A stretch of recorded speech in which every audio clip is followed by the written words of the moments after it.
12. soros ülésén. Először megállapítom, hogy a képviselőtestet határozatképes, mind a 12 képviselő jelen van. Először a jegyzőkönyv hitelesítőkre tennék javaslatot. Árvai Zoltán képviselő úr és Magdics Mónika Ágnes képviselő asszony személyében. Köszönöm szépen, hogy vállalják. Nyílt ülésben 29 napi rendi pont lett kitöltve a képviselőtársaimnak. Kérdezem a képviselőtársaimnak, a képviselőtestületet, hogy van-e javaslatuk, esetleg módosításuk a napi rendi pontokkal kapcsolatban. Ilyet nem látok, akkor először a 29 nyílt üléses napi rendi pontot tenném fel szavazásra, aki ezt el tudja fogadni, kérem az igen gomb megnyomásra, hogy jelezze.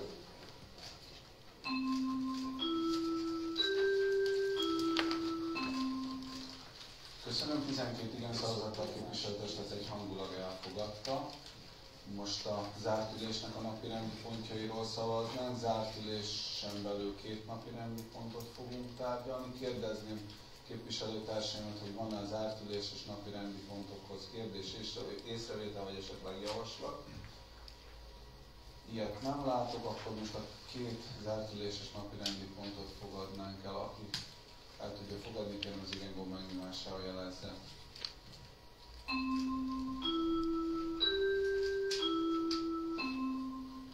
Köszönöm, 12 igen szavazattal képviselőtestet egyhangulag elfogadta. Első napi rendi pont interpelláció. Kérdezem a képviselőtársaimat, hogy valaki kíván-e interpellálni.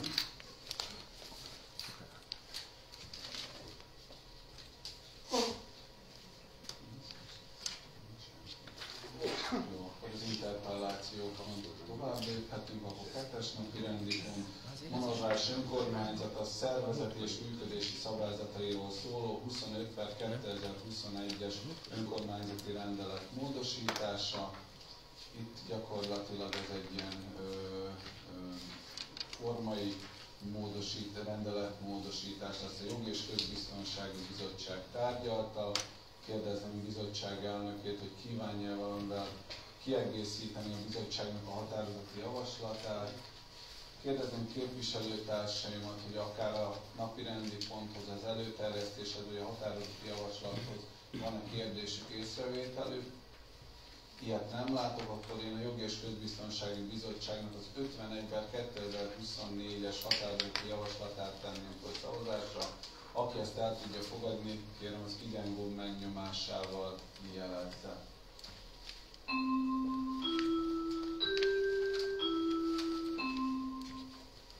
Köszönöm, 11 igen szavazattal és 1 nem szavazattal a képviselőtestet elfogadta a rendeletnek a módosítását. 3-as napi rendi pont. A Mondoni Bölcsődei Intézmény vezetésére beérkezett pályázatok elbírálása. Ugye az Emberi Erőforrások Bizottsága tárgyalta. Kérdezném a pályázót, Fazekas Józsefnét, hogy kívánja, hogy zárt ülésben folytassuk a tárgyalást. Köszönöm szépen. Egyetlen egy pályázat érkezett be a jelenlegi bölcsődevezetőnek a személyében. Az Emberi Erőforrások Bizottsága tárgyalta, elfogadásra javasolták a pályázatot. Kérdezném elnök urat, hogy kívánja kiegészíteni. Kérdezném a képviselőtársaimat, hogy van-e esetleg akár a határozati javaslathoz, vagy a pályázati anyaghoz kérdésük, észrevételük. Ilyet nem látok, akkor én az Emberi Erőforrások Bizottságának a 282-es határozati javaslatát tenném föl szavazásra. Aki ezt el tudja fogadni, kérem az igen gomb megnyomásával jelezze.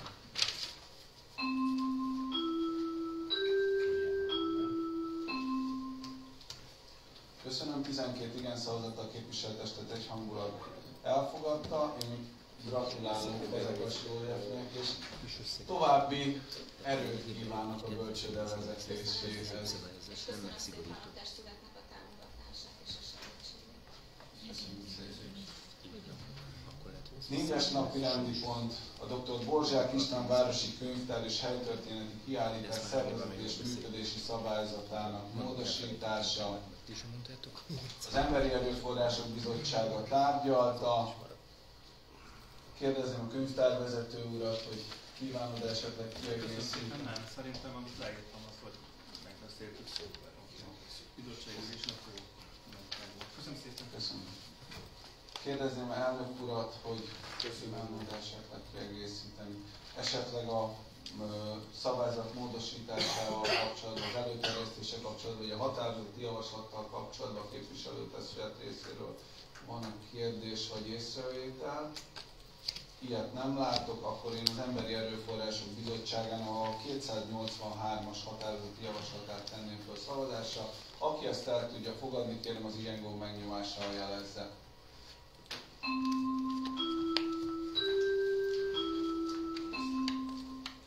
Köszönöm, 12 igen szavazattal képviselőtestület egyhangúlag elfogadta. 5-ös napi rendi pont a Monori Gondozási Központ kormányhivatali ellenőrzéséhez kapcsolódóan meghozandó döntések. Ugye volt egy ellenőrzés ugye a Monori Gondozási Központnál, és itt ugye gyakorlatilag a határozati javaslatban ezt a cselekvési tervet ugye 4 pontban foglaltuk össze.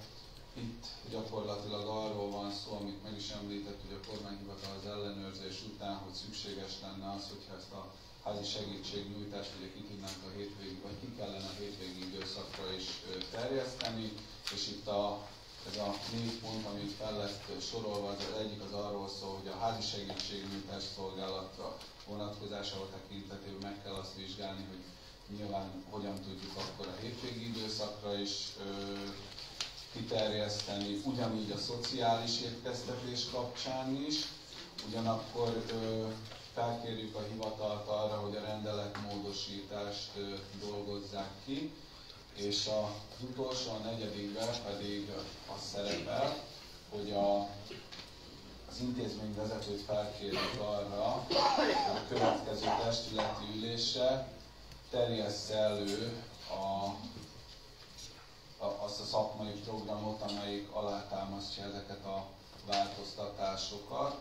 Itt ugye már azért nagyjából történtek ilyen számítások ezzel kapcsolatban, biztos, hogy azért ez plusz forrást fog majd igénybe venni a későbbiek folyamán, hogyha ezt az ellátási formát szeretnék, vagy biztosítanunk kell a településen.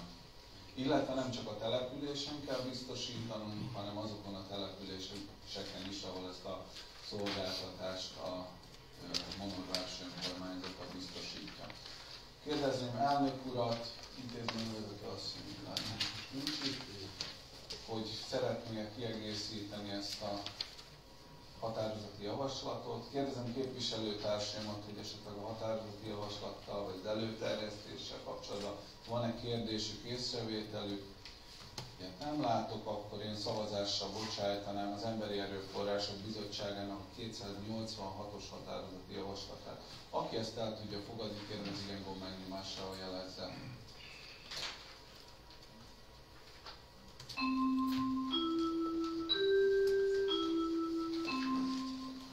Köszönöm, 12 igen szavazattal képviselőtestület egyhangulag elfogadta.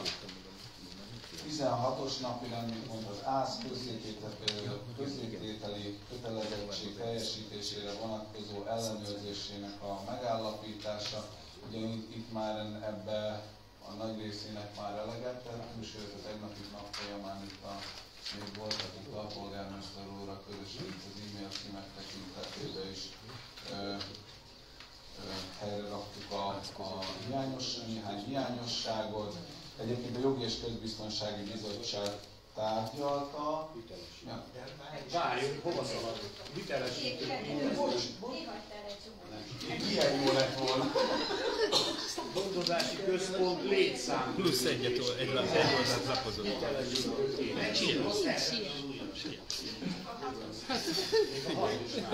Meglepődtek. Éberségi teszt volt. Látom, Az a 16-os, amire gondolsz. Jól van. Még van egy előtt. 6-os Monori Gondozási Központ létszámbővítési kérelme. Ugye az Emberi Erőforrások Bizottsága és a Városfejlesztés Pénzügyi Bizottság tárgyalta, gyakorlatilag arról van szó, hogy valamilyen módon a helyettesítéseket meg kell oldani a gondozási központnál, mert ugye itt mind a betegségek vagy a betegállomány tekintetében, mind pedig a szabadságok tekintetében kell olyan gondozónő, aki gyakorlatilag napi szinten mozgatható, és ezért itt az intézmény vezető még kért egy bérkiegészítést, egy bruttó 30 000 forint motivációs díjat, mert nyilván itt ennek a dolgozónak ennek nem állandóan egy helyen kellene szolgálatot teljesíteni, hanem nem csak az, hogy Monoron belül kell neki mozogni, hanem sok esetben még előfordul, hogy más településre is esetleg át kell majd utazni. Kérdezném elnök urat, vagy elnök urakat, hogy esetleg van egy kiegészítés a határozati javaslattal kapcsolatban. Kérdezném képviselőtársaimat, hogy van-e az előterjesztéshez, vagy a határozati javaslathoz kérdésük, észrevételük. Ilyet nem látok, akkor én az Emberi Erőforrások Bizottságának a 285-ös határozati javaslatát tenném föl szavazásra. Aki ezt el tudja fogadni, kérem az igen gomb megnyomásával jelezze.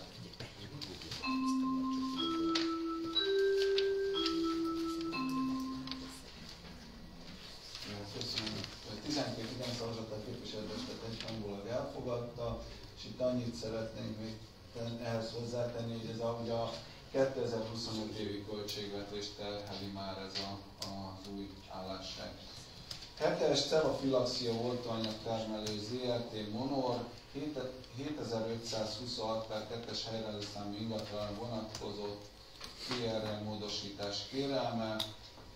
Ugye itt a gyár bővülése miatt itt egy lehajtót kell majd kialakítani, és ennek tekintetében elkészítette ugye a földmérő a vázrajzot, és gyakorlatilag itt egy TRL módosítást kell végrehajtani, illetve itt még a Rácsoson nem látszik, pontosabban a képviselőtársaim láthatják a két utolsó sort, ahol arról kell majd egy határozatot hoznunk, hogy a bizottság javasolja továbbá, hogy Bognár Csaba, Monor Kossuth Lajos utca 0116/6-os helyreállószámú ingatlan építési övezet változtatására vonatkozó hész módosítási kérelme a 12-es számú módosításban legyen. Erről már döntöttünk az előző testületi ülésen, most gyakorlatilag arról kell döntenünk, hogy ez a 12-es számú módosításba kerüljön bele. Jó, kérdezem képviselőtársaimat, hogy akár a cevafilaxiás előterjesztéssel kapcsolatban, vagy akár Bognár Csabásnak az előterjesztésével kapcsolatban, vagy a határozati javaslatával kapcsolatban van-e kérdésük, észrevételük? Ilyet nem látok. Akkor először a Városfejlesztési Pénzügyi Bizottságnak a 387-es határozati javaslatát tenném föl szavazásra. Aki ezt el tudja fogadni, azt kérem az igen gomb megnyomásával jelezze.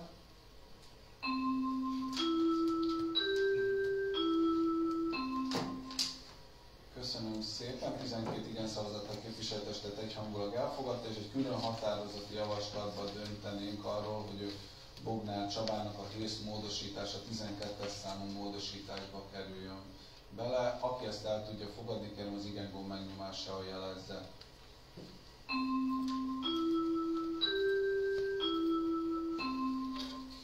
Köszönöm, 12 igen szavazattal képviselőtestet egyhangulag elfogadta. 8-as napi rendi pont, Böke Tamás, BB Technology Kft. Monor, Péteri út 014/6-os helyreállószámú ingatlannal kapcsolatos kérelme, automosok kialakítása. Ugye itt a főépítész úrnak volt kifejezetten a kérése, hogy ezt lássa a képviselőtestület is.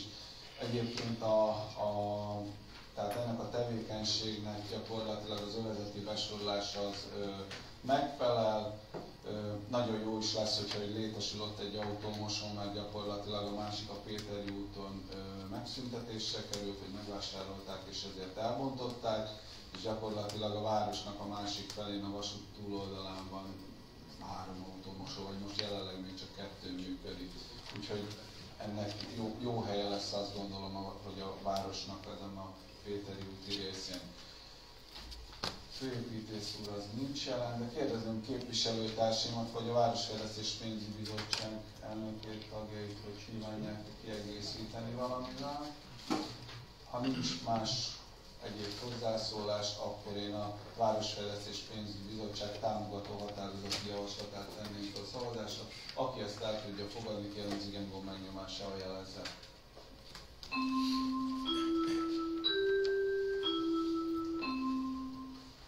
Köszönöm, 11 igen szavazattal és egy nemmel a képviselőtestület elfogadta.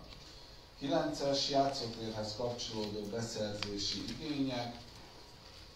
A Városfejlesztés Pénzügyi Bizottság tárgyalta, ugye itt arról van szó, hogy két tételről beszélünk, az egyik ugye a Tavaspartnál drótkötélpályának a feltöltéséről, arra van egy 520 000 forintos bruttó árajánlat, illetve a Kressz Parkba kitölt egy rugós játék, és erre van szintén egy 210 000 forintos árajánlat, amiből a cseréje megvalósul. Ugye itt az a probléma vele, hogy a öntött gumiburkolatban van gyakorlatilag az alapozás, és ezt fel kell bontani, és újra vissza kell javítani, és azért ilyen magasak a költségek.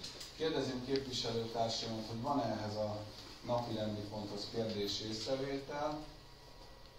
Ilyet nem látok, akkor én a Városfejlesztés Pénzügyi Bizottságnak a 389-es határozati javaslatát tenném föl szavazásra. Aki ezt el tudja fogadni, kérem az igen gomb megnyomással jelezze.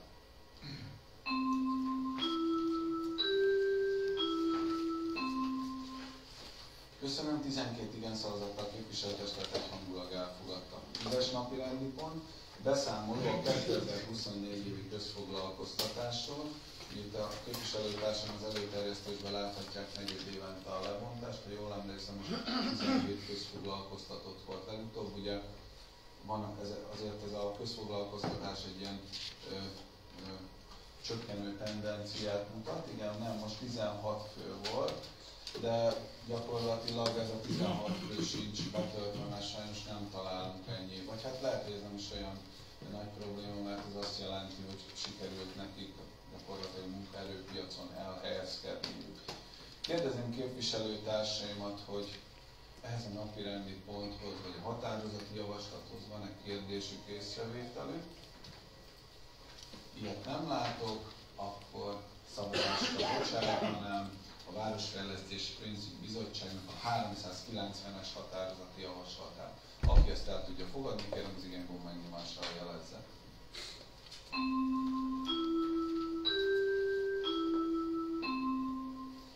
Köszönöm, 12 igen szavazattal a képviselőtestület egyhangulag elfogadta. 11-es napi rendi pont, Vigadó Nonprofit Kft. 2025 évi üzleti tervének koncepciója. A Városfejlesztés Pénzügyi Bizottság tárgyalta, elfogadásra javasolták. Kérdezném képviselőtársaimat, hogy a bizottság elnökét, hogy kívánják-e valamivel kiegészíteni. Kérdés esetleg a koncepcióhoz. Ügyvezető asszony esetleg szeretnéd valamivel kiegészíteni. Jó, akkor én a Városfejlesztés Pénzügyi Bizottságnak a 391-es határozati javaslatát tenném fel szavazásra. Aki ezt el tudja fogadni, kérem az igen gomb megnyomással jelezze.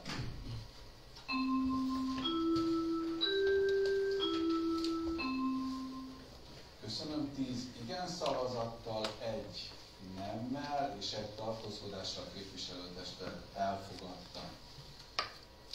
12-es napi rendi pont, beszámol a Monori Városfejlesztő Nonprofit Kft. Által koordinált projektekről. A Városfejlesztés Pénzügyi Bizottság tárgyalta. Kérdezném ügyvezető urat, hogy a írásokban kiküldött anyagot szeretnék kiegészíteni.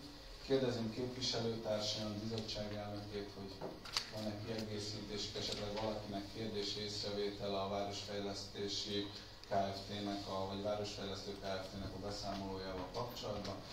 Akkor ilyet nem látok, akkor én a Városfejlesztés és Pénzügyi Bizottságnak a 392-es határozati javaslatát tenném fel szavazásra. Aki ezt el tudja fogadni, kérem az igen gomb megnyomással jelezze.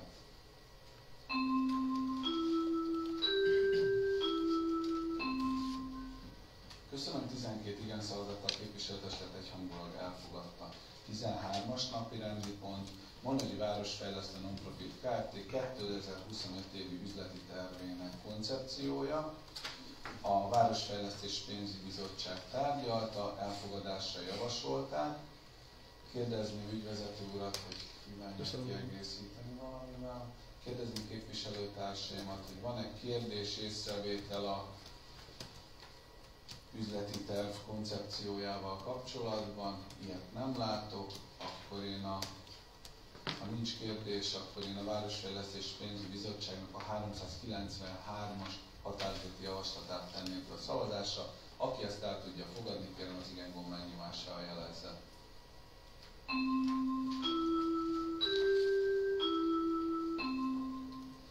Köszönöm, 12 igen szavazattal a képviselőtestület egyhangulag elfogadta. 14-es napi rendi pont, Monodi Sportcsarnok Nonprofit Kft. 2025 évi üzleti tervének koncepciója. Ugye itt 3 határozati javaslat van a napi rendi ponton belül. Az első, a 394-es határozati javaslat, az a 2025 évi üzleti terv koncepciójának a elfogadásáról szól. A második, a 395-ös határozati javaslat az arról szól, hogy 2025 első hó 1-től a okos WC-k tekintetében ugye emeljük föl a díjat 200 forintra.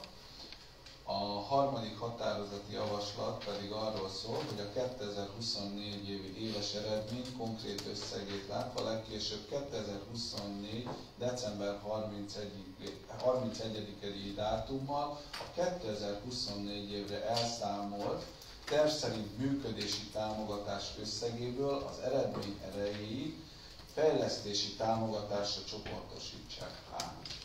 Kérdezném képviselőtársaimat, esetleg vezető urat, hogy van-e esetleg a napirendi ponthoz, vagy a napirendi pontokhoz, vagy a határozati javaslatokhoz kérdés észrevétel.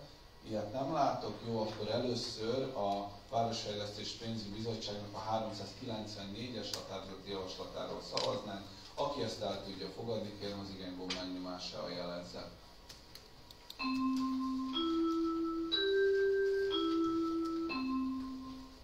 Köszönöm, 12 igen szavazattal a képviselőtestet egyhangulag elfogadta. Most a 395-ös határozati javaslatról szavaznánk. Aki ezt el tudja fogadni, kérem az igen gomb megnyomással jelezze.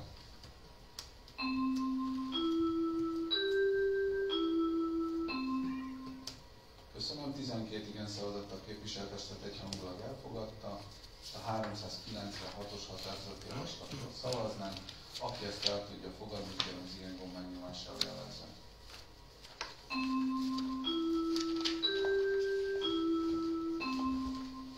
Köszönöm, 12 igen szavazattal a képviselőtestet egyhangulag elfogadta. 15-ös napi rendi pont, Monodváros Önkormányzat a 2025 évi költségvetési koncepciója. Az Emberi Erőforrások Bizottsága tárgyalt, a Jogi és Közbiztonsági Bizottság, a Városfejlesztés és Pénzügyi Bizottság. Amit szeretnék még itt a képviselőtársaimnak elmondani az előterjesztésen kívül, hogy ugye itt a több dolog fogja majd nyilván befolyásolni a költségvetésünket, de azt gondolom, ami most jelenleg ugye ami negatív irányba befolyásolta, de ezt az előterjesztésből is látják, hogy ugye a minimálbér és a garantált bérminimumnak a változása által ugye itt sok embernek is anélkül nő már a bér, hogy a képviselőtestület erről külön döntést hozott volna. Ez a városi szinten megközelítőleg 330 embert jelent, tehát azokat, akik Monodváros önkormányzatának a foglalkoztatásában vannak. Ugye nyilván az, hogy majd január 8-án mit látunk abból, hogy a béreket milyen szinten fogják majd lefinanszírozni az állami tehát az állami normatívából, azt még nem látjuk 100%-osan és nem látjuk pontosan.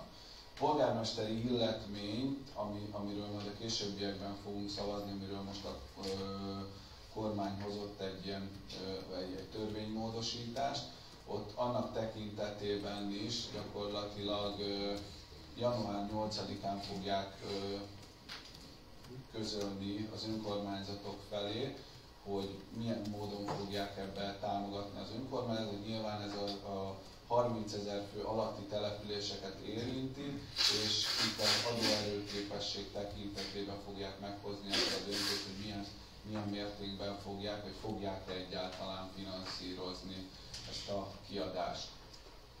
Ugye a dolgi kiadásaink azok a 8% növekedéssel számoltunk, de nyilván ez lehetséges, hogy kevesebb lesz. Ugye a városnak vannak önként vállalt feladatai is, tehát olyan például bizonyos támogatások. Beszélhetünk itt a sporttámogatásról, beszélhetünk itt a rendőrség támogatásról, és van többféle támogatás is, amiről még a képviselőtestület dönthet arra, hogy milyen mértékben kívánja ezt a későbbiekben majd megvalósítani. Vannak még olyan bérleti díjak és más egyéb ilyen ellátási díjak, amin egyébként tudunk még változtatni, hogyha olyan lesz a költségvetés, illetve most már egyeztettünk ügyvezető úrral, és talán van rá arra esély, hogy a külterületi utaknál, amit gyakorlatilag előfinanszíroztunk, megközelítőleg 150 millió forintot, hogy ezt vissza fogjuk majd kapni, és az tovább az egy javító tényező lehet. Amik ugye ronthatják a költségvetésünket, az gyakorlatilag ugye a tipának a csökkenése, az elvonások, ugye tehát az adónövekménynek az elvonása, akkor ugye a szolidaritási hozzájárulás, az már mondtam előző testületülésen is, hogy ez 465 millió forint lesz a 2025-ös évben, illetve nyilván azoknál a intézményeinknél, vagy azoknál a általunk üzemeltetett épületeknél, ahol a szerződések lejártak, ott most lényegesen azért megnőttek az energiaköltségek, és ezekkel is számolnunk kell. De én azt gondolom, hogy január 8-a után már egy sokkal pontosabb, január 8-a után sokkal pontosabb számokat fogunk látni, és nyilván akkor tudunk majd olyan döntést hozni, ami én azt gondolom, hogy struktúrájában változtatni fog itt a következő évi működésen. Ugye egy táblázatot kaptak a képviselőtársaim itt az anyag végén, abból látszik a művelkirodának ugye hogy milyen olyan fejlesztéseink vannak, amik gyakorlatilag most is folynak. Ebből a bizottsági ülésen gyakorlatilag szemezgettünk néhányat, olyanokat, amit mindenféleképpen folytatni kell, és a nagy többséget az gyakorlatilag itt január végéig, február közepéig akkor jegelni fogjuk, de tulajdonképpen itt arról is van szó, hogy ezeknek most az egy hónapos vagy 2 hónapos kiesés az már nagyon nem fog változtatni a működésükön, de nyilván akkor már a költségek tekintetében jobban fogjuk látni, hogy mi az, amit tudunk folytatni, és mi az, amit esetleg még egy kicsit háttérbe kell szorítanunk. Kérdezem képviselőtársaimat, esetleg Erzőasszony, hogy van, amit nem mondtam el. Kérdezem képviselőtársaimat, bizottság elnökeit, vagy bizottságok elnökeit, van-e kérdésük, észrevételük, koncepcióhoz, hogy van esetleg kiegészítésük. Jó, ha nincsen, akkor én szavazásra bocsájtanám akkor legyen az Emberi Erőforrások Bizottságának a 286-os határozati javaslat. Ja, bocsánat, igen, amelyik a legkonkrétabb,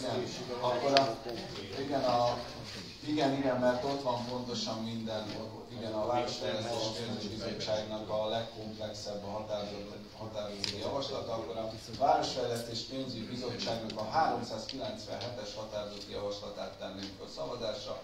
Aki ezt el tudja fogadni, kérem az igen gomb megnyomásával jelezze.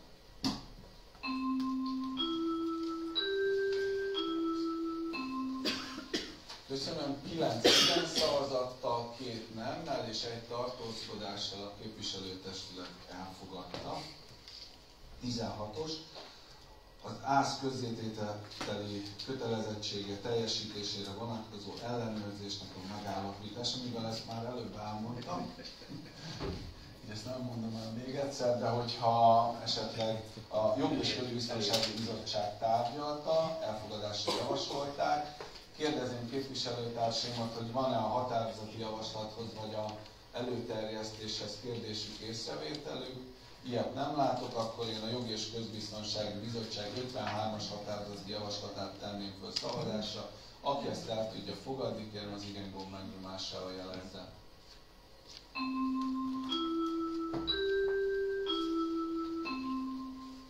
Köszönöm, 12 igen szavazattal képviselőtestet egyhangulag elfogadta. 17-es napi rendi pont, DAKÖV Kft. 2024 első 3/4 éves üzleti jelentése. A Városfejlesztés Pénzügyi Bizottság tárgyalta, elfogadásra javasolták. Kérdezném képviselőtársaimat, hogy van-e kérdés, észrevétel akár az előterjesztéshez, vagy akár a határozati javaslathoz. Balogh Péter képviselő úrnak adnám meg a szót.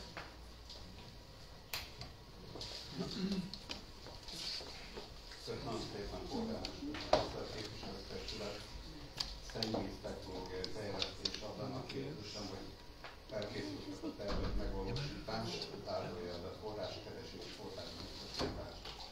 Lehet valamit tudni, ugyanis ez fogja föloldani a anomáliákat,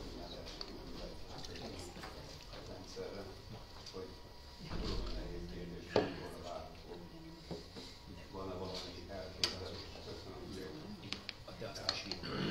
Mind ugye magát a hálózatnak a tervét, az agglomerációs felülvizsgálati terv tárgyalta, mert gyakorlatilag ezekben vannak az engedélyező hatóság előtt, most már jó hosszú ideje. Most nemrég volt egy egyeztetés velük, úgyhogy most én nagyon bízom benne, hogy egy kicsit felgyorsultak az ügyek. Ugye az agglomerációs felülvizsgálati terv gyakorlatilag azt taglalta, hogy az árvégeket le kell vágni a rendszerről, és ez azt jelenti, hogy ezt egy külön vezetéken kell megoldani, és majd eljuttatni a tisztítóig. De nyilván onnantól kezdve, hogyha jogerőre emelkednek a tervek, onnantól kezdve erre forrást kell találnunk.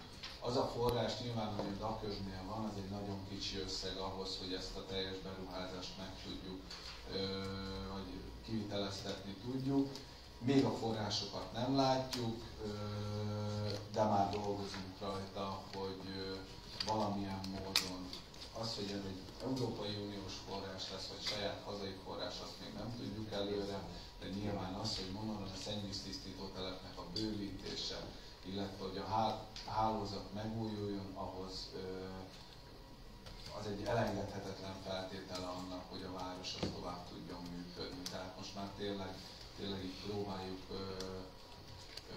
próbáljuk ugye visszafogni ezeket a szennyvízkibocsátást, de nyilván ez most már lassan ilyen SOS lesz, hogy ezzel valamit kezdünk. De pontosan azt még, hogy még azt sem tudjuk, hogy milyennek a költsége, tehát milyennek a bekerülési költsége, tehát nem tudjuk 100%-osan. Más kérdés, észrevétel? Ilyet nem látok, akkor a Városfejlesztés Pénzügyi Bizottságnak a 398-as határozati javaslatát tenném fel szavazásra. Aki ezt el tudja fogadni, kérem a igen gomb megnyomásával jelezze.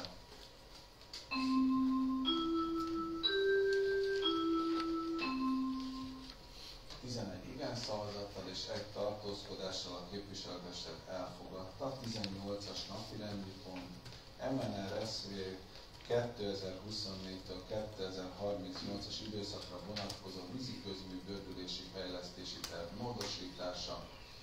A Városfejlesztés Pénzügyi Bizottság tárgyalta, elfogadásra javasolták. Kérdezném elnök urat, képviselőtársaimat, hogy van-e akár az előterjesztéshez, vagy akár a határozati javaslathoz kérdés, észrevétel. Ilyet nem látok, akkor én a Városfejlesztés Pénzügyi Bizottságnak a 399-es határozati javaslatát tenném fel szavazásra. Aki ezt el tudja fogadni, kérem az igen gomb megnyomásával jelezze.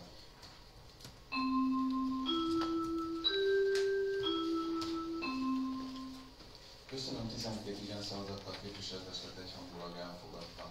19-es napi rendi pont, intézményi felújítási karbantartási kerettel kapcsolatos tájékoztatás. A Városfejlesztés Pénzügyi Bizottság tárgyalta. Itt már a határozati javaslaton belül láthatják képviselőtársaim, hogy mi az a 3 dolog, ugye, amit kiemeltünk, amire az intézményi felújítási költenünk kell, vagy amire kötelezettséget kell vállalnunk.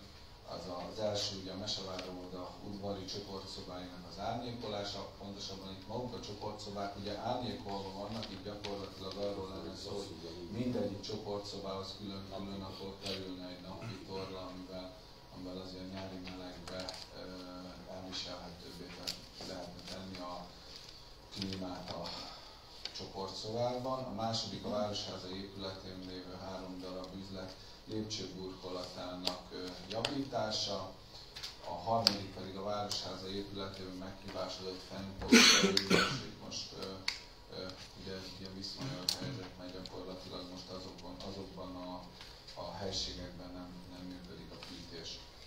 Kérdezném képviselőtársaimat, hogy van-e akár a határozati javaslathoz, vagy az előterjesztéshez kérdésük, észrevételük. Ilyet nem látok, akkor én az Városfejlesztés Pénzügyi Bizottságnak a 400-as határozati javaslatát tenném fel szavazásra. Aki el tudja fogadni, kérem az igen gomb elnyomásával jelezze.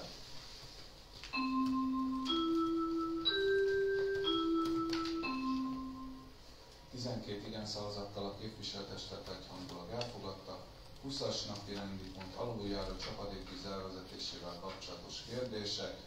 Ugye itt ugye ez viszonylag helyzet volt, és erről már ugye korábban én hoztam a döntést, és így gyakorlatilag tájékoztattam a képviselőtestet erről.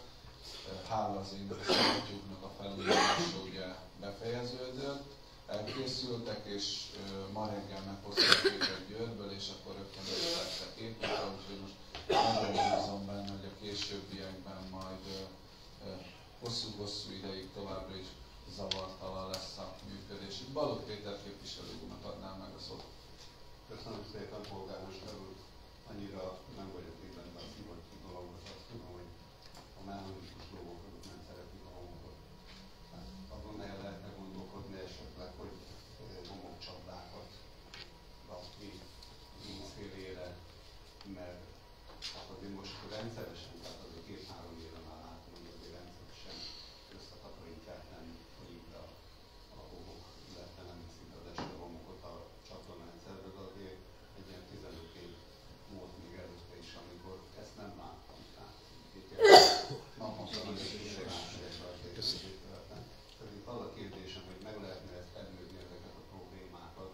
Nem tudom, hogy az a homok hova megy be, hova ületszik le, feltételezve, hogy esetleg, hogyha túl sok, akkor bekerül a szivattyúk és törölgetni, nem tudom, de érdemes lenne ezen gondolkodni, hogyha van rá műszaki megoldás, hogy valóban homokcsapdákat berakni, hogy kevesebb homok jusson be a rendszerbe. Köszönjük szépen! Köszönjük képviselő úrnak. Igen, ez a takarítás engem már nagyon zavart, és akkor végül a városüzemeltetéssel megbeszéltük, hogy akkor bizonyos időközönként, ugye nyilván itt a közúthoz tartozik ez az út, de gyakorlatilag ugye az aluljáró az egy ilyen kivételes rész, mert ahhoz ugye ezt nem túlzottan takarítják, és ezért sajnos ez a kövára hárult ez a feladat, hogy ott össze kell szedni. Én tudom, hogy az aluljárót mi vállaltuk magunkra, csak ez olyan, mintha valahol mondanák, hogy az útnak egy részét azt már nem ők fogják üzemeltetni. Szerintem ez is a közútnak a része, meg bele is férne a dologba, de mindegy. Egyébként meg a Ady Endre utca patkatisztítását, meg nagyon sok mást a közútnak kellene elvégezni, mégis a városüzemeltetés csinálja, és ez plusz feladatot ró azért rájuk, tehát ez egy érdekes dolog.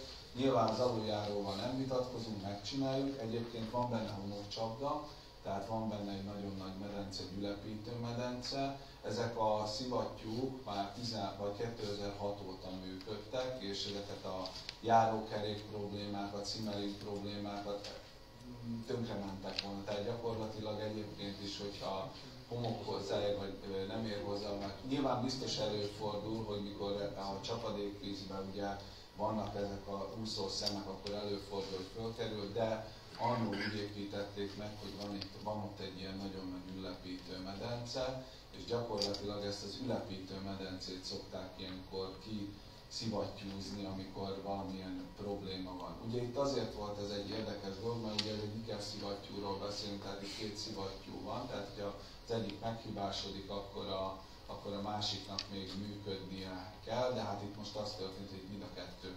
meghibásodott, és ezáltal ugye mind a kettőt el kellett szállítani, és mind a kettőt egyszerre kellett felújítani.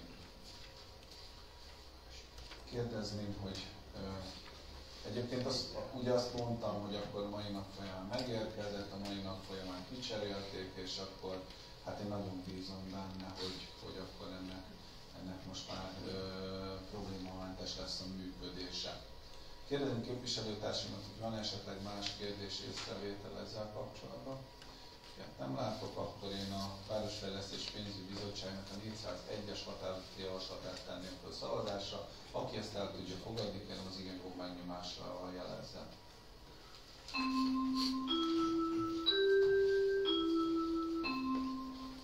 Köszönöm, 12 igen szavazattal a képviselőtestet egyhangulag elfogadta. 21-es napi rendi pont, helyi vízkár elhárítási terv felülvizsgálata. Ugye megvan a nyertes ajánlat, ugye 200 000 forint és alanyilag áfamentes a terve, ide a Kutató és Tanácsadó Kft.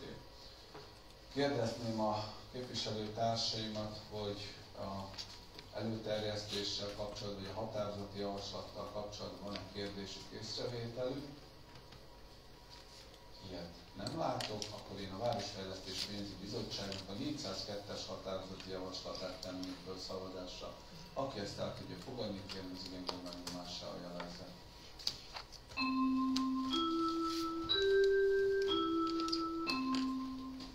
Köszönöm, 12 igen szavazattal a képviselőtestet egyhangulag elfogadta. 22-es napirendi pont, közműépítési kérelmekkel kapcsolatos döntések. A képviselőtársaim megnézték, akkor láthatták, hogy ez gyakorlatilag a 4-es gyorsforgalom, tehát ez az egyetlen egy kérelem, ami bejött, pontosabban két kérelemről beszélünk, egyik a víz tekintetében jött be, a másik pedig a csapadékvíz tekintetében. Ez gyakorlatilag, ugye ez a 12 köbméter, ez a 4-es út mellett, 4-es gyorsforgalmi út mellett létesítendő pihenőt szolgálná ki. Ugye erre annól a DAKÖV kiadta a hozzájáruló nyilatkozatot, ami egyébként egy évig érvényes. Itt megint le is vannak írva azért nagyjából az előterjesztésben, hogy milyen módon gondolták ennek a későbbiekben a kivitelezését. Mi arról beszéltünk, hogy ez nem azért került most a képviselőtestet elé, mert ez most el fog indulni ez a beruházás valószínűleg, bár ezt se tudhatjuk pontosan, hanem azért, mert nyilván magának a tervek készítőjének, illetve a kivitelezéssel megbízott NIF-nek gyakorlatilag folyamatosan frissítenie kell ezeket a terveket, és akkor most jutottak el oda, hogy itt megkérjék ezt a kapacitást.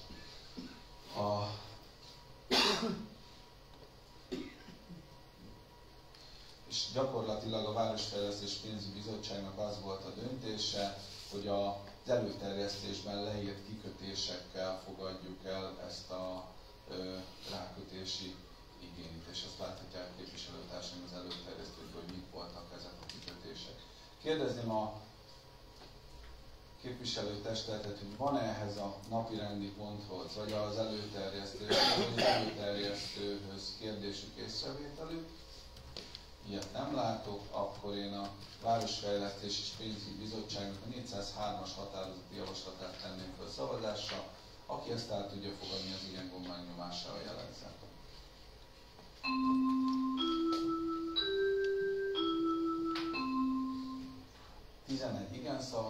és egy nemmel a képviselőtestület elfogadta. 23-as napi rendi pont, gyepmesteri feladatok ellátása. Itt változás történt, és tulajdonképpen itt a változással kapcsolatban továbbra is a HB Herceg Kft. Látná a gyepmesteri feladatokat, és tehát vele kötnénk egy megbízási szerződést azokkal a módosításokkal, amik ott az előterjesztésben akkor le vannak írva. Kérdezném képviselőtársimat, vagy először a bizottság elnökét. Igen, tehát ez kifejezetten az elhullott állatokra vonatkozik, mert ugyanis ugye a cég az arra egészségügyi problémák miatt arra hivatkozott, hogy már az állatbefogás az nehezebben megy, úgyhogy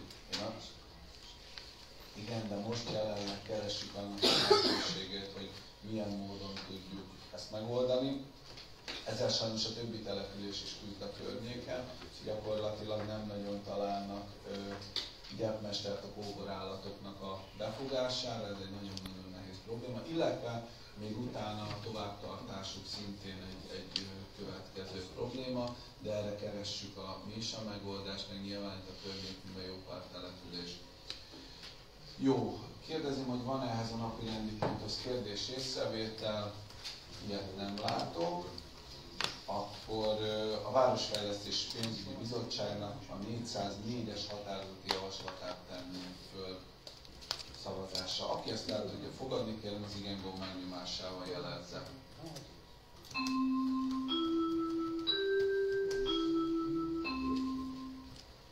Igen szavazattal a képviselőtestület egyhangulag elfogadta. 24-es napi rendi pont a képviselőtestület ülések képi rögzítésére vonatkozó megbízási szerződés kérdései.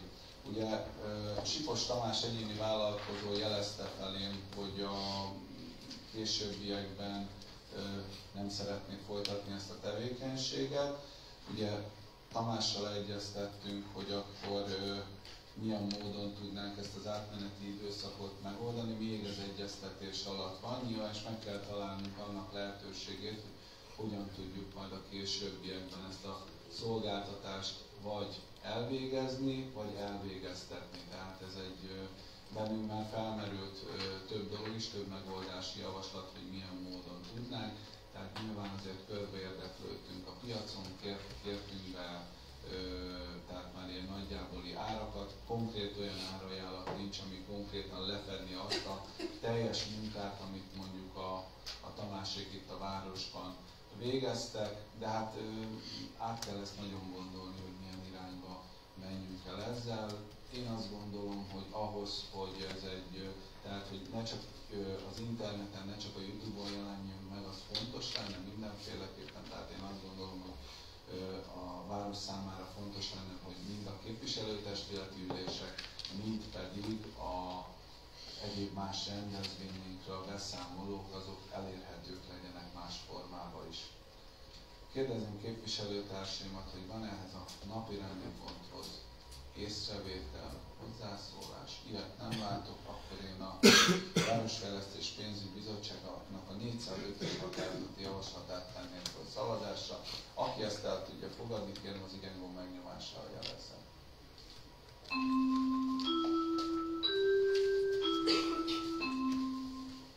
Köszönöm, 12 igen szavazattal képviselőtestület egyhangulag elfogadta. A 25-ös napi rendi pont Strázsa újság kiadói szerződésének kérdései.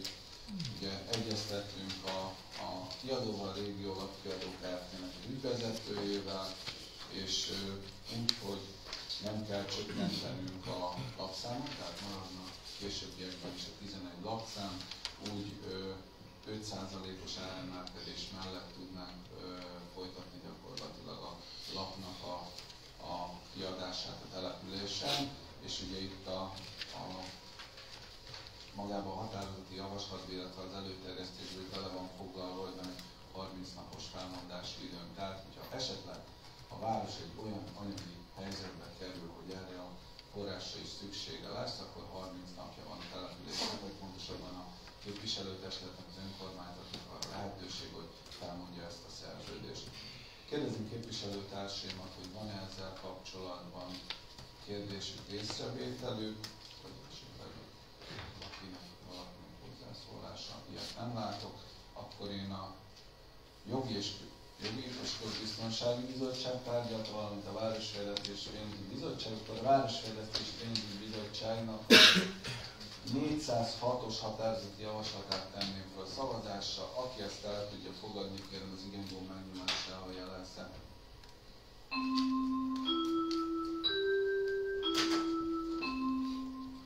Köszönöm, 12 igen szavazattal képviseltethet egyhangulag elfogadta. 26-os napi rendi pont. Vállalkozási keretszerződés köztemetés 2021 évi biztosítására. Ugye bekértük az árajánlatokat, és a legjobb árajánlatot a Bovérkoszorú Temetkezési Kft. Adta, mind a normál temetés, mind pedig a hamvasztásos temetés tekintetében. Az Emberi Erőforrások Bizottsága tárgyalta, és ők elfogadásra javasolták. Kérdezünk képviselőtársának, hogy van ezzel kapcsolatban kérdés, észrevétel. Ilyet nem látok, akkor én az Emberi Erőforrások Bizottságának a 287-es határozati javaslatát tenném fel szavazásra. Aki ezt el tudja fogadni, kérem az igénygomb megnyomásra jelezze.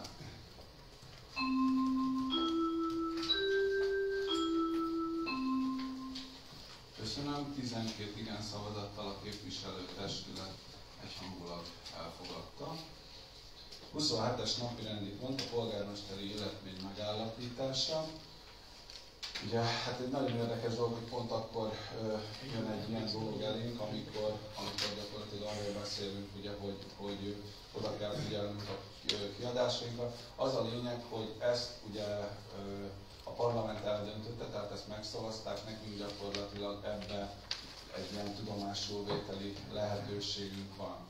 A polgármesteri illetmény megállapítási tekintetében a Magyar Önkormányzati Törvényt, amit, ha jól emlékszem,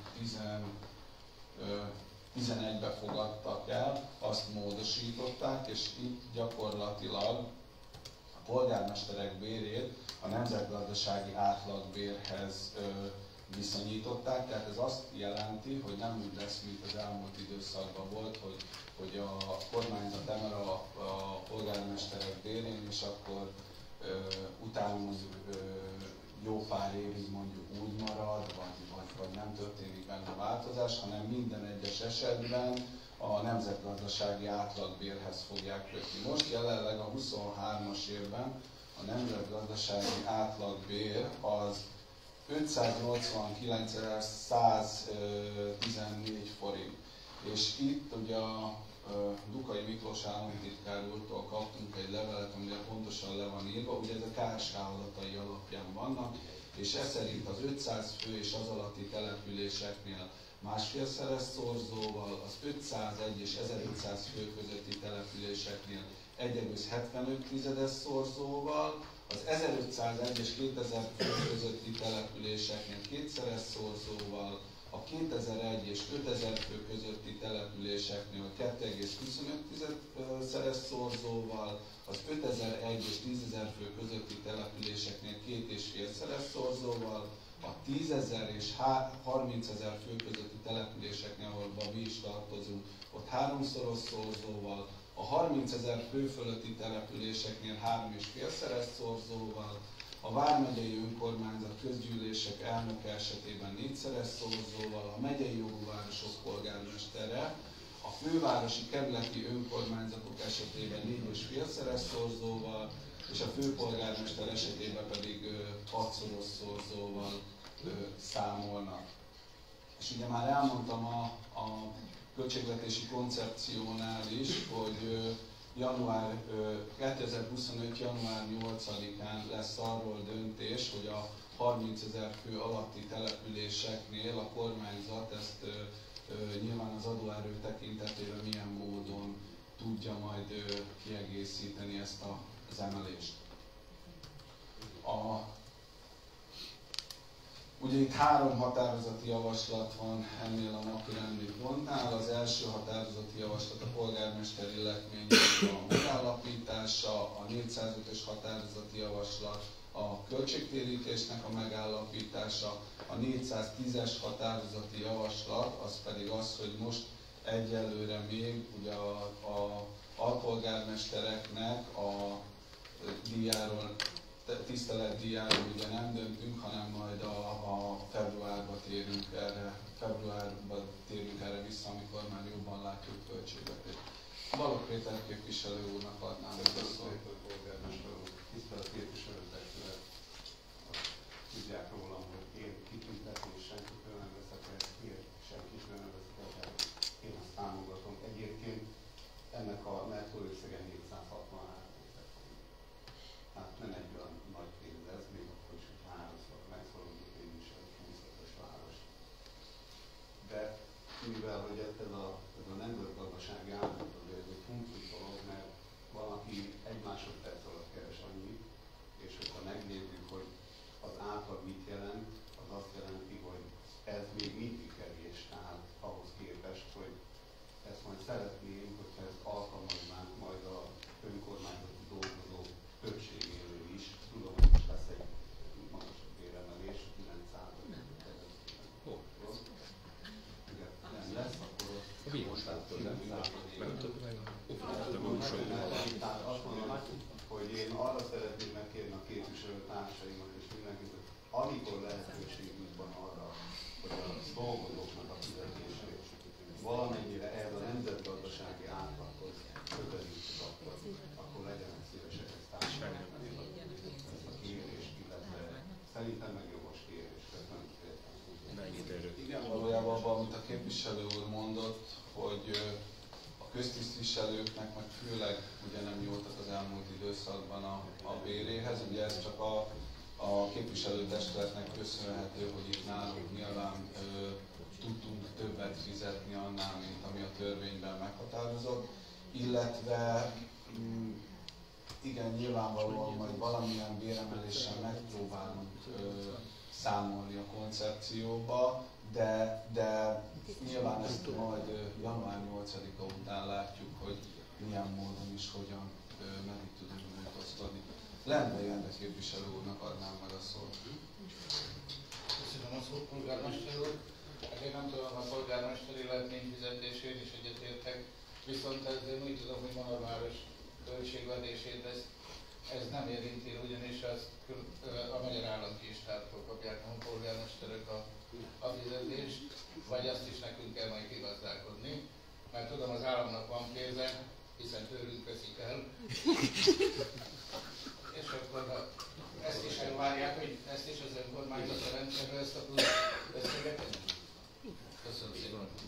Részben, ez amit mondtam, hogy január 8-án kapunk arról, most azt mondják, hogy január 8-án kapunk arról információt, hogy milyen mértékben fogják. Tehát most, amit mondtam is itt a Dukai Miklós államtitkár úr levele alapján, a 30 000 fő alatti településeknél nyilván az állam beszáll ebbe az adóerőképesség tekintetében. Nyilván ott, ahol ez magasabb, már tudom, például a pesti kerületeknél ugye egyetlen egy olyan kerület van, ahol 30 000 fő alatt vannak, szerintem az első kerület, amely 23 000 fős, és ők tartoznak egyedül ebbe, de egyébként a 30 000 fős településeknél működik. Nyilván akkor a megyei székhelyeknél, vagy a megyei székhelyeknél nem, de hát nagyon bízunk benne, hogy kapunk ehhez valamilyen támogatást. További kérdés észrevételehez van esetleg? Ha nincsen, akkor én szavazásra bocsájtanám a Városfejlesztés Pénzügyi Bizottságnak a 408-as határozati javaslatát, aki ezt el tudja fogadni. Kérem az igen gomb megnyomásával jelezze.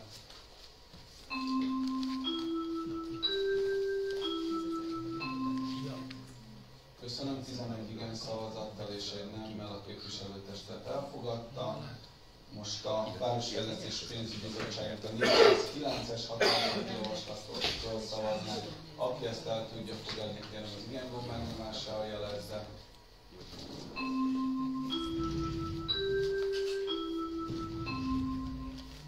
Köszönöm, 10 igennel, egy nemmel, a képviselőtestet elfogadta. most pedig utolsóként a Városfejlesztés Pénzügyi Bizottságának 410-es határozati javaslatáról szavaznánk. Aki ezt el tudja fogadni, kérem az igényból megnyomással jelezze.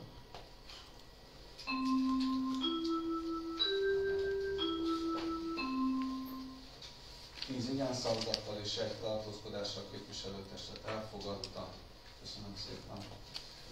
28-as napi rendi pont javaslat a képviselőtestet 2025 első félévi munkatervének jóváhagyására. Mind a három bizottság tárgyalta, így az Emberi Erőforrások Bizottság, a Jogi és Közbiztonsági Bizottság, valamint a Városfejlesztés Pénzügyi Bizottság is elfogadásra javasolták. Kérdezem képviselőtársaimat, hogy az első félévi munkatervhez van-e hozzászólás, észrevétel. Ilyet nem látok. Akkor én a Városfejlesztés Pénzügyi Bizottságnak a határozati javaslatát, pontosabban a 411-es határozati javaslatot tenném föl szavazásra. Aki ezt elfogadja, kérem az igénygomb megnyomással jelezze.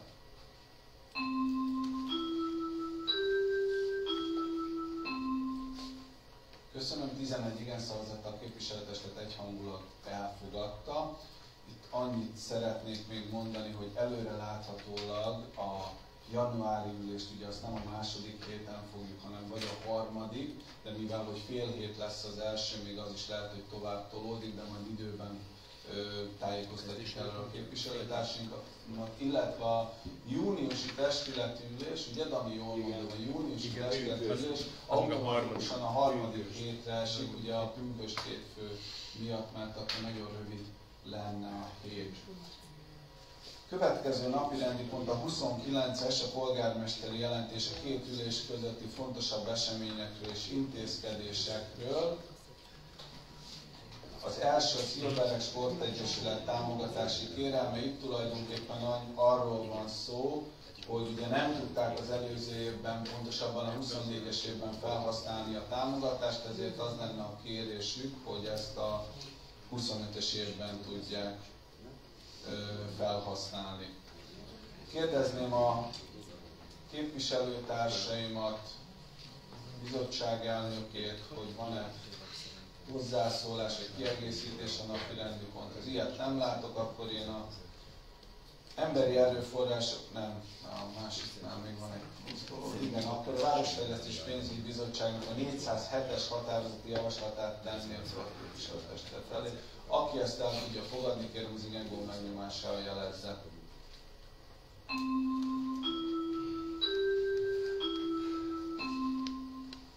Köszönöm, 11 igen szavazattal a képviselőtestület egyhangulag elfogadta. Itt most a rácsosban nem szerepel, de ugye megkerestek minket, ezt képviselőt. Ugye a tavalyi évben döntöttünk Jet GM Muay Thai Klub monodik Idén. Ja, bocsánat, idén. Igen, én már 25-ben vagyok. Idén döntöttünk a támogatásukról, hogy ugye gyakorlatilag az önkormányzat támogatja őket abban, hogy a sportcsarnoknak a bérleti díját kifizetjük helyettük a Muay Thai gálára. Itt most az történt, hogy a szövetségen belül volt egy kis turbulencia, és ezért ezt most át kellett tenni a következő évre, ezért a Muay Thai gála az 2025. március 22-én lesz, és ugye magának a kérelmezőnek az volt a kérése, hogy ő ezt a pénzt, ezt a 279.400 forintot fel tudja használni a 2025-ös évben megrendezendő Muay Thai gálára. Kérdezem képviselőtársaimat, hogy van-e ezzel kapcsolatban kérdés, észrevétel, amennyiben nincs, akkor én ezt a határozati javaslatot tenném föl szavazásra. Aki ezt el tudja fogadni, kérem az igénygomb megnyomásával jelezze.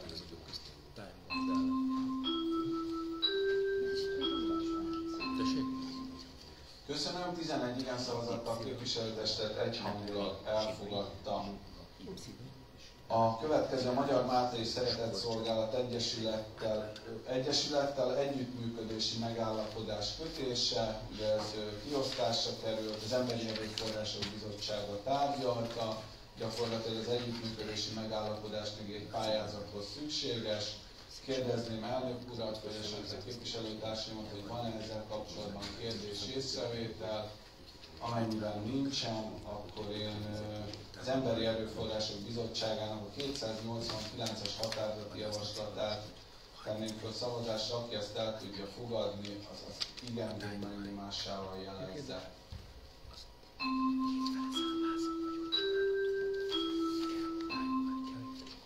Köszönöm, 11 igen szavazattal a képviselőtestet egyhangulag elfogadta. Most szeretnék felolvasni egy tájékoztatást. Itt tulajdonképpen arról lesz ebben szó, hogy ugye mi a okosváros üzemeltetésére kaptunk egy keretösszeget, és gyakorlatilag most ennek még a december 31-ig lesz a lezárása, és itt addig még ugye, ahogy a felülvizsgálatok tartanak ebbe, előfordulhat, hogy kérnünk kell majd a minisztériumtól a módosítását ennek a adatlapnak, ugyanis voltak olyan esetek, mikor valamilyen okból kifolyólag, előre nem látható okból kifolyólag ugye eltértünk az összegnek a felhasználásától, de tulajdonképpen erről van szó a leíratban is, hogy gyakorlatilag hatalmazzon föl engem, mint Honorváros polgármesterét, hogy ugye kérhessünk ilyen módosítást, és nyilván majd mikor az elszámolások pontosan megtörténtek, arról majd a későbbiekben ugyanígy tájékoztatni fogjuk képviselőtestületet. Valamit emeljek ki ezt asszony? Lényegében nem más lehet, csak az egyes sorok között kell elcsoportosítani. Pontosan arról van szó, hogyha mondjuk a villamosenergia felhasználásra terveztünk, és nem költjük el ezt az összeget, akkor át tudjuk rakni egy másik projektteremre. Tehát a beruházás során több projekt valósult meg, és az egyes projekteknek az üzemeltetését, meg a költségeit tudjuk elszámolni. Most gondoljuk bele, hogy a vizes blokk üzemeltetésre is kalkuláltunk összeget, de lehet, hogy ott megtakarítunk, és akkor át tudjuk rakni egy másik projektrendre. Ezt minden esetben kihasználja, meg ki kell használja az önkormányzat, hogy még az utolsó pillanatig ki kell várni, amikor beérkezik az összes számla. Ezeket jövő héten fogjuk rendezni, és ez gyakorlatilag egy felülvizsgálat, és a felülvizsgálat során a helyére kerülnek a kiadások, és ez akkor tudjuk majd elszámolni a jövő héten, hogyha az adatlapot is, amit még akkor nyújtottunk be, amikor a pályázattal kapcsolatban, vagy amikor ezzel a projekttel kapcsolatban a támogató jogiratot megkaptuk. Tehát ezt tesszük helyre ezzel a módosítással. És azt, hogy most december 30-án összehívunk egy újabb testületet, azért az biztosan örülne senki. A január 1-ig.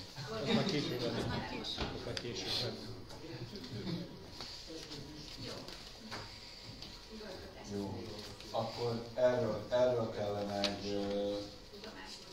tudomásul vételt, igen, de nyilván szavazni fognak. Jó? Akkor én ezt tenném fel szavazásra, tudomásul vételt, akit ugye fogadni kell az ilyen gomb megnyomással jelezze.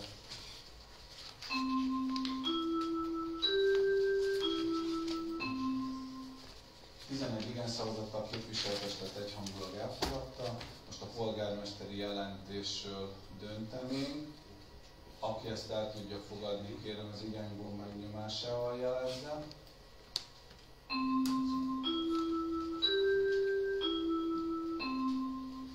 Köszönöm szépen, 11 igen szavazattal képviselőtestet egyhangulag elfogadta. És most ugye majd véget ér a nyílt ülés, de itt még a nyílt ülésnek a végén szeretném azt elmondani, nagyon szépen köszönöm mindenkinek az éves munkáját, és mind a képviselőtársaimnak, mind a kollégáimnak, mind a Honorváros lakóinak és a városban dolgozóknak szeretnék áldott békés karácsonyi ünnepeket kívánni, és boldog új évet. És akkor most zárt ülés. Ja, szünetet, igen, szünetet, és utána pedig tartunk egy zárt ülést.